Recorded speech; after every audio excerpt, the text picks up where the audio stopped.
আজকে আমরা খাবো মশলা মুড়ি, তার জন্য আমি এখানে সব কিছু কেটে রেডি করে রেখেছি। তারপরে একটু পরে যাব চপ আনতে, মুড়ি আনতে। এই না, মুড়ি না, রিহুর জন্য মানে আমি বিছানাটা কোনো দিনও ঠিক করে রাখতে পারি না। আমার বিছানার যা অবস্থা হয়েছে, মানে মানুষ থাকে না, গরু ছাগল থাকে, আমি সত্যি বুঝতে পারছি না। আর বাড়িটারও তো সেই চিকুর অবস্থাটা একবার দেখো, মানে কেউ যদি বেরিয়েছে ওর ওর মাথা খারাপ হয়ে যায়, মনে হচ্ছে না সব জায়গায় ও যাবে।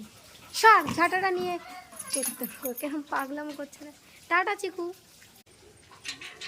আমরা এখন যাচ্ছি চপ কিনতে আর চানাচুর কিনতে। এখন এখানে খাচ্ছি মোচার চপ আর মুড়ি মাখা। মুড়ি মাখাটা কেমন হয়েছে বল? একদম ভালো। এত ভালো কি করে মাখলাম, শুধু চানাচুরটাই বেকার। এত ভালো মুড়ি মাখা, চানাচুরটা একদম নরম, তার জন্য সব বেকার।